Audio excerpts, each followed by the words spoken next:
Nicolas Sarkozy, ex-président de la République française, a menacé violemment, je dirais même brutalement, une journaliste. Et grâce à cet exemple, tu vas découvrir 3 techniques qui vont te surprendre pour faire en sorte que plus personne ne te manque de respect. Alors, regarde ça.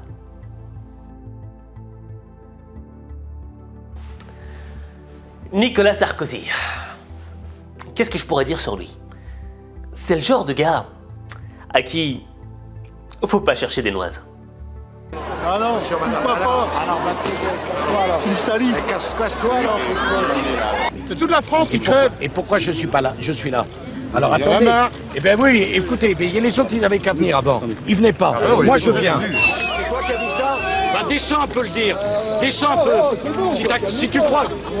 Si tu crois que c'est en insultant que tu vas régler le problème des pêcheurs. Avez-vous, oui ou non, reçu de l'argent liquide de Libye pour financer votre campagne de 2007, comme l'a affirmé l'intermédiaire Ziad Takieddine, alors pas seulement dans les médias, mais à la justice française hier aussi?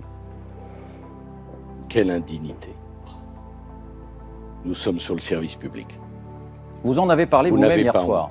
Vous n'avez pas honte de donner. Je vais être très sincère. J'ai une certaine admiration pour Nicolas Sarkozy. Mais vous fumez, monsieur. Une admiration dans le sens où c'est un mec qui bouge, qui va de l'avant. C'est un homme d'action, tu vois. C'est un mec qui bouscule. Mais j'ai des grosses divergences sur sa géopolitique. Notamment sur ce qui s'est passé en Libye. Une décennie de chaos. Entre 2011 et 2021, la Libye s'est enfoncée dans une crise multidimensionnelle sans précédent. Sur le plan politique, tout d'abord, après la chute de Mouammar Kadhafi au pouvoir depuis plus de 40 ans, de nombreuses milices font la loi. Des élections sont alors rapidement organisées, dès 2012 puis en 2014, mais elles échouent à mettre en place un gouvernement stable, le pays étant divisé en 2. Mais il y a un truc qu'on ne peut pas retirer à Nicolas Sarkozy. C'est que c'est une bête politique. Et même toi, Nathalie, je te rappelle, tu étais numéro 4 du gouvernement. Oui, on a fait du bon travail. Je regrette seulement qu'aujourd'hui, tu dénigres de cette manière le Grenelle de l'environnement est une grande politique. Je ne regrette pas ta nomination. Et le Grenelle de l'environnement, non? Je ne suis pas sûr de le refaire, mais je ne regrette pas ta nomination. Il n'aura pas l'occasion. Mais pour le Grenelle de l'environnement, on aurait aimé savoir quand même. Alors, si j'écoute Bruno, si à chaque fois qu'on est battu, on n'a plus le droit de se présenter, je te rappelle que tu as été battu à la présidence de l'UMP. Ça n'est pas ce que je dis, Nicolas. Je dis simplement... J'en suis heureux pour moi et désolé pour toi. Je dis simplement, Nicolas, qu'avant la candidature de 2012, tu avais dit, si je suis battu, je ne reviendrai pas en politique. Je vais venir. Les mots ont un sens. Je vais y venir. Si être battu, c'était rédhibitoire, François Mitterrand n'aurait jamais été président de la République 2 fois et Jacques Chirac non plus. On se serait passé de 2 grandes personnalités. Commence d'abord par essayer d'être élu. Tu verras que c'est très difficile. Ensuite, je vais vous dire une chose. C'est difficile, Nicolas. Je dis simplement que Jacques Chirac et François Mitterrand n'ont pas été battus comme président sortant. Ils ont été battus comme candidats. Nicolas Sarkozy. Ils ont été battus, ce qui peut arriver à tout le monde. Et je te souhaite d'ailleurs que ça t'arrive, parce que c'est la défaite qui fait apprendre des choses, comprendre des choses et faire évoluer une personnalité. Ça vous a fait changer? Ça vous a fait évoluer? C'est comme pour les autres. C'est pour ça, Nicolas, que j'ai tiré les leçons de notre défaite à l'UMP en 2014. La loi sur la burqa, pardon Jean-François, ce n'est pas toi, je vous expliquer, ce n'est pas toi qui nous l'a imposé, et tu étais bien incapable d'imposer ni au Premier ministre ni au Président de la République quoi que ce soit. Nous étions bien nombreux à l'Assemblée à la demander. Qu'aujourd'hui. Vous savez, je me permets de revenir. Si j'avais été réélu en 2012, je pense que Nathalie serait fait une violence pour m'accompagner encore. Et est-ce que le Grenelle de l'environnement, tu l'aurais dénigré de cette manière? Pas du tout, pas du tout. Et est-ce que les conseillers de la campagne de 2012 t'auraient accompagné pendant le mandat? Pas du tout, pas du tout. Je me permets d'arrêter juste. Très bonne porte-parole. Je me permettais d'arrêter juste. J'ai vu de près. Franchement, moi pour ça, c'est une bête politique parce que t'as beau le clasher, tu vois. Il va réussir à te mettre une pichenette par derrière sans que t'en prennes conscience. Mais un jour, il y a une journaliste qui a voulu le clasher. Et elle a été un peu trop loin. Mais nous sommes le pays des droits de l'homme, quand même. Attendez. Et donc, rien que ça, c'est scandaleux. Oui, mais mieux que pardonnez-moi, ça. attendez. Moi, j'ai une question à vous poser, franchement. Mais je réponds à vos questions. Mais je sais, c'est ce que je fais. Mais franchement, quand on découvre un ancien président de la République qui a un téléphone caché avec un faux nom. Alors les plus gentils vont dire c'est une affaire de cours de récréation, puis les plus méchants vont dire c'est une affaire de voyous, c'est un des méthodes de voyous. C'est très étrange quand même. Madame, faites très attention au vocabulaire que vous employez.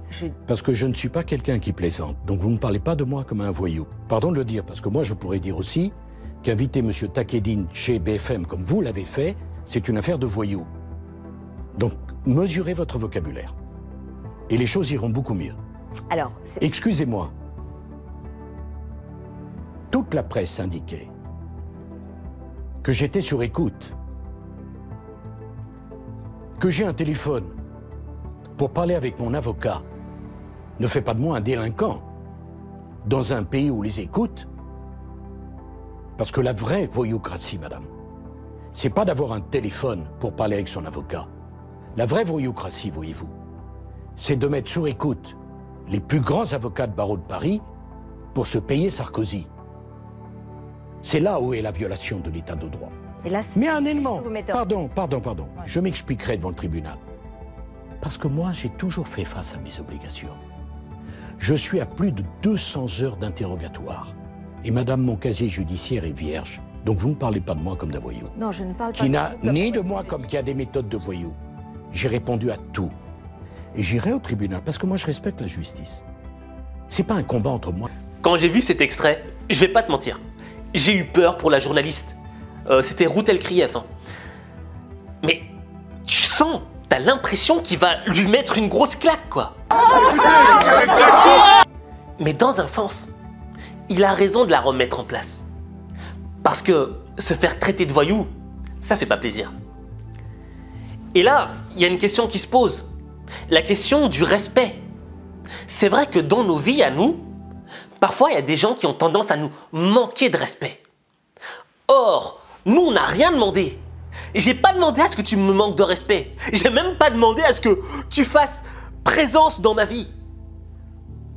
Et le truc c'est que on a tous droit au respect. Et quand on fait face à quelqu'un qui nous manque de respect, la première question qui se pose c'est comment faire pour se faire respecter. Et là, je vais te présenter 3 techniques pour te faire respecter. La première technique, c'est triste à dire, mais c'est la violence. Je sais pas si tu te souviens de la claque de Will Smith à Chris Rock. Ouais.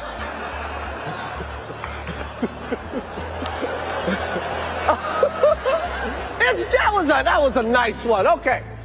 I'm out here. Uh-oh, Richard. Oh, wow. Wow. Tu vois, quand t'es violent et que les gens le savent, ils te respectent. Il n'y a personne qui ose jouer avec toi. Le seul problème, c'est que cette technique te dessert. Pourquoi? Bah, dans le cas de Will Smith, on l'a vu, tu vois, il a perdu plein de contrats, notamment avec Netflix, Sony pour Bad Boys, etc. Et on t'aime pas trop. C'est le cas avec les gros voyous, tu vois, qui font régner la peur dans les villes. Ils font régner la peur, on les respecte, mais on les aime pas. C'est moi le patron, putain de merde! Vous reverrez jamais la lumière du jour! Vous savez à qui vous avez affaire? C'est moi la police! Et je fais la loi ici! Vous vous faites qui habiter? Et le jour où leur pouvoir, leur puissance diminuera, crois-moi qu'il y aura la file pour leur mettre un couteau dans le dos. Au fait, la technique de vouloir se faire respecter par la violence, elle marche, mais à court terme.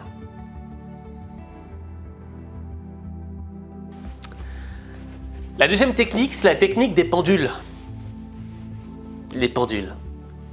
Quand je te parle de pendules, ça te fait penser à quoi? Moi, ça me fait penser à Scarface, à Tony Montana, quand il décide de remettre les pendules à l'heure. Hey, sans ça. On va remettre les pendules à l'heure. J'ai jamais un mec une seule fois dans ma vie, sauf si ces caves les méritaient bien. Tu notes ça? Sur cette ételle, moi je fais confiance qu'en mon manche et en ma parole. Elle est ferme, l'autre est d'acier. Est-ce que c'est clair? Tu vois, Tony Montana, dès que tu lui manquais de respect, il te remettait à ta place. Alors là, j'ai assez d'amis comme ça, pas besoin d'en avoir d'autres, surtout pas un ami qui vient de débarquer d'un bananier. Bananier, moi? Eh là, mollo, erreur sur la personne, attention. Je te sens pas d'un bateau à banane, ok? Elvira. La fille s'appelait Elvira dans le film. Et donc, tu vois, cette technique, elle a son efficacité. Parce que tu changes d'état. Tu montres que tu es fâché. Tu montres que la personne en face de toi a dépassé les bornes. Et qu'avec toi, on ne dépasse pas les bornes. Tu remets les gens à leur place. Et ce qui était fort ici avec Nicolas Sarkozy, c'est que quand il a remis Ruth Elkrief, la journaliste, à sa place, il lui a fait comprendre quelque chose en même temps. Il lui a fait passer un message subliminal. C'est que, tu vois là, tu es en train de me manquer de respect. Tu es en train de me traiter de voyou. Mais n'oublie pas, Ruth, que j'ai le pouvoir de te faire sauter. J'ai le pouvoir de te faire renvoyer de ta place de privilégié. Rappelle-toi, parce que j'ai déjà fait avec PPDA, Patrick Poivre d'Arvor. J'ai posé ma question à ma manière en lui disant qu'il avait l'air d'être un peu excité comme un petit garçon qui rentre dans la cour des grands. On dit que c'est ce qui vous a coûté votre place aux 20h. C'est pas impossible que les patrons, dans un excès de zèle, parce que vous savez comment ça se passe, ils étaient très amis avec le président de l'époque. Voilà. Quand je dis c'est pas impossible, c'était assez vraisemblable. Parlant d'un autre sommet, celui qui a eu lieu, celui du G8, on vous a vu très à votre aise avec les différents chefs d'État et de gouvernement, presque même un peu excité comme un petit garçon qui est en train de rentrer dans la cour des grands. Est-ce que c'est l'impression que vous avez eue quand vous les avez vus les uns les autres? C'est très aimable de présenter les choses comme ça, mais... Ouais, PPDA, il s'était senti pousser des ailes, quoi, tu vois. Et il dit au président de la République, vous étiez comme un enfant, quoi. Il l'a fait sauter, parce que là, il a dépassé les bornes, la frontière du respect. Et ça, c'est la deuxième technique, tu vois. C'est remettre les pendules à l'heure. C'est-à-dire rappeler à la personne en face de toi qui t'a manqué de respect qu'elle a dépassé les limites de la frontière et que c'est intolérable pour toi, que tu ne l'acceptes pas. Et bon, t'as pas besoin de le faire comme Tony Montana ou comme Nicolas Sarkozy, tu vois. Mais juste, l'objectif c'est de signifier à la personne en face de toi que tu n'acceptes pas ce genre d'attitude. Et que si elle continue, entre toi et elle, il va y avoir un fossé et que vous allez couper toute communication.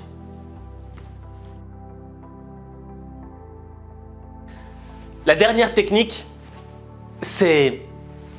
Boum! La massue. La massue dans ta gueule.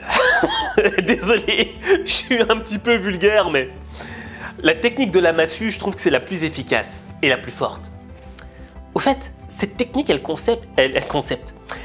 consiste tout simplement à prendre le contre-pied de ton adversaire.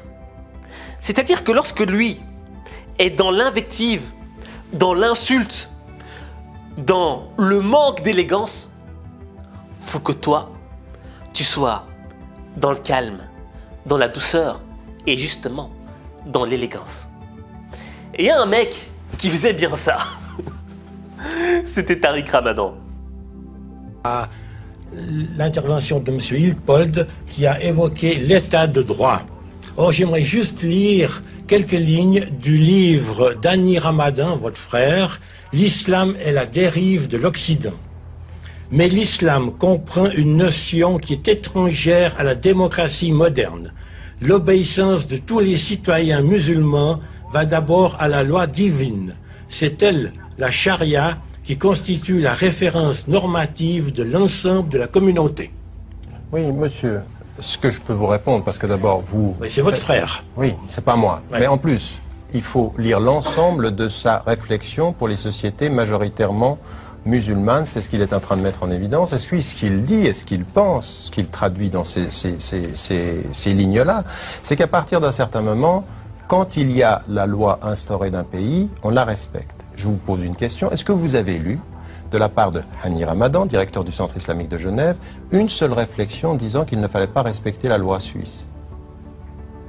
Merci. Alors j'aimerais aussi passer la parole. Au fait, cette technique, elle te grandit. Parce que tout d'abord, tu mets en pratique ce que disait Marc Aurèle. Le meilleur moyen de se venger de son ennemi, c'est de ne pas lui ressembler. Et tu vois, dans les exemples qu'on a vus là, tu avais des gens qui étaient dans l'invective, qui étaient dans l'attaque. Tu vois, je vais te bouffer. Toi, tu te grandis. Tu dis non, je vais pas te ressembler. Je vais pas être comme toi. Je vais être totalement différent. Et avec cette différence-là, je vais te mettre un coup de massue sur ta tête. Et tu vois bien que les gens en face, ils sont ramassés un coup de massue, quoi. Une torgnole. Ni du sens de la justice dans la conduite de l'État. Permettez-moi juste de vous dire que ce soir, je ne suis pas le Premier ministre et vous n'êtes pas le Président de la République. Nous sommes deux candidats à égalité et qui se soumettent au jugement des Français, seul qui compte. Vous me permettrez donc de vous appeler Monsieur Mitterrand. Mais vous avez tout à fait raison, Monsieur le Premier ministre. Messieurs, si vous le voulez bien, avant de... C'est vraiment drôle. Mais cette technique, elle est extrêmement efficace. Parce que la personne en face, lorsqu'elle t'attaque, à quoi elle s'attend? Elle s'attend à ce que tu réagisses avec l'émotionnel, l'émotion, et que toi aussi t'attaques. Mais quand tu démontres que tu as le contrôle sur toi, et que tu restes rationnel, et que tu es calme, au fait, ça démontre un petit peu cette expression de la force tranquille. Tu vois, la force tranquille, c'est celle qu'on respecte. Parce que le gars, il est tranquille, et en même temps, il est fort. Il monte sa force, sans attaquer, sans être brutal. Ça impose le respect. Tu sais, il n'y a pas longtemps, j'étais dans un supermarché. Le Deleuze, pour pas le citer, en Belgique. Et tu vois, il y a des caisses automatiques où tu peux pointer tes produits et partir. Moi, j'ai fait la bêtise de prendre un sac et de le pointer 2 fois.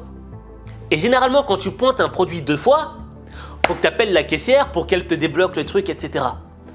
Moi, j'avais pas envie de me casser la tête, tu vois. Donc je me suis dit, ok, il y en a un autre de libre qui est là-bas, je vais y aller vite fait, pas vu, etc. Je vais à l'autre caisse automatique. Et à un moment, j'entends la caissière, qui s'occupe justement des trucs automatiques, qui crie « Monsieur, vous auriez quand même pu me dire que vous avez pointé 2 sacs, j'aurais pu supprimer l'autre !» Bref, la meuf, elle s'est énervée. Elle s'est énervée sur moi. Je me suis dit, putain, mais j'ai juste pointé 2 fois le sac, j'ai rien fait le mal, quoi. Tu vois? Et je la vois, elle crie, elle me regarde avec un regard. Et là, je me dis, ok, on va prendre le contre-pied. Je vais vers elle, avec un sourire. Et je lui dis, madame, êtes-vous fâchée? Et là, elle me regarde. Tu vois, déjà, je parle de manière élégante et gentille. Et je répète ma question. Madame, est-ce que vous êtes fâchée? Et là, elle me regarde, les yeux écarquillés.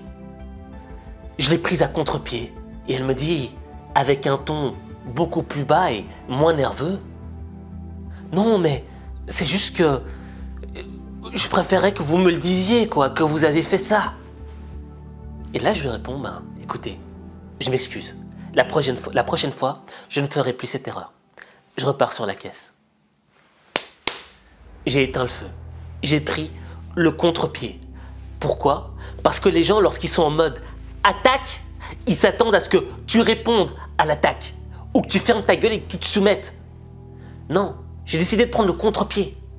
Si j'étais parti avec elle, chez elle, avec une émotion genre Eh, tu me parles pas comme ça! Le client est roi! Tu vois? Je pense que ce serait parti en clash, tu vois? Il y aurait de la haine partout. Le feu pour combattre le feu. Or là, je me suis dit non, éteins la situation, Aziz. Mais ma question, elle était vicieuse. Pourquoi? Parce que quand je lui dis, est-ce que vous êtes fâché? Elle a un petit peu, ce que je cache derrière cette question, c'est un petit peu le côté, est-ce que tu es fâché sur moi, le client? Parce que je te rappelle que je suis le client, et que le client est roi, et que tu n'as pas le droit de mal parler à un client, tu n'as pas le droit d'être fâché sur un client. Et ça, elle s'en est souvenue quand je lui ai posé cette question. C'est pour ça qu'elle est descendue d'un cran. Et donc pour moi, cette technique de la massue, franchement, elle fonctionne et ça fait plaisir quand tu l'appliques.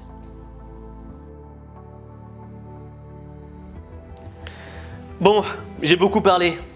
Maintenant, c'est à toi de jouer. Et de me dire en commentaire laquelle des 3 techniques que je viens de citer, la violence, les pendules ou la massue, tu utiliserais en cas de conflit, dans le cas où quelqu'un te manquerait de respect.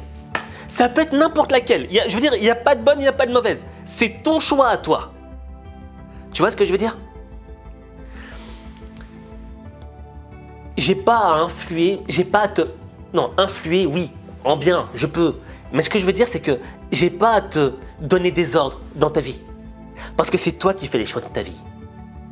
Et quand tu décides de faire les bons choix, tu transformes ta vie. Parce que ta vie, il n'y a que toi qui peux la transformer. Il n'y a que toi.